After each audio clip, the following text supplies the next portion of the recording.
The year is 2020. It's September. And I just want to be the one to point out, this is the third folding phone in a row getting a video. What a time to be alive. What's up? I'm KBHD here, and this is the Samsung Galaxy Z Fold 2 5G. The Fold 2, brought to you by Optical Flow, of course. And this is the only phone that folds that I can actually recommend any group of people actually buy in 2020.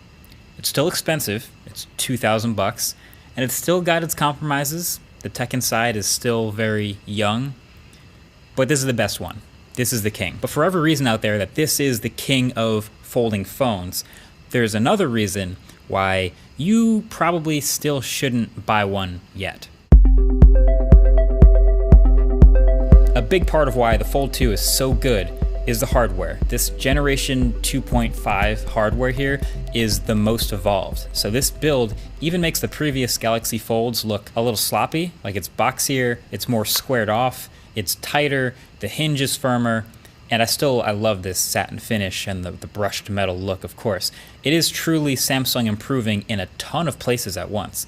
But also, fundamentally, it's still a kind of awkward Galaxy Fold form factor that we're used to. There's still a gap between the screens when it's closed, and it is still pretty thick. It's still a chunky candy bar phone when it's closed, which is a little awkward to hold and definitely a solid chunk in your pocket. So it's a little give, a little take.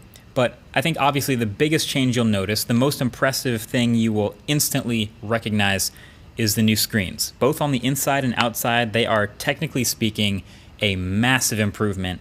They are spec for spec, everything you would have wanted them to improve. But in use, these actually also turn out to be kind of a win-lose. So on the outside, of course, way bigger, full screen, corner to corner, 6.2-inch cover display. Way better looking, way more modern, just a hole punch selfie camera up top. Clearly, this is an improvement. It's what we were all thinking when we saw the first Fold. When are they gonna fill up that screen?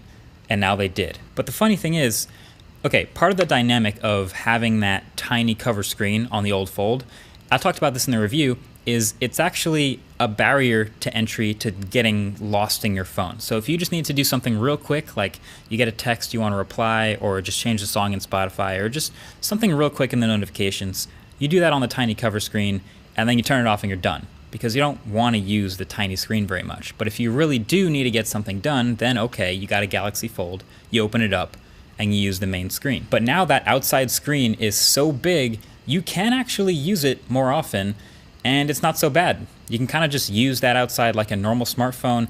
It is a little narrow, so typing is still kind of compressed, and the aspect ratio is a bit odd sometimes with some apps, but I actually found myself one-handed scrolling through Twitter or Instagram or Relay for Reddit, or just kind of burning time on the outside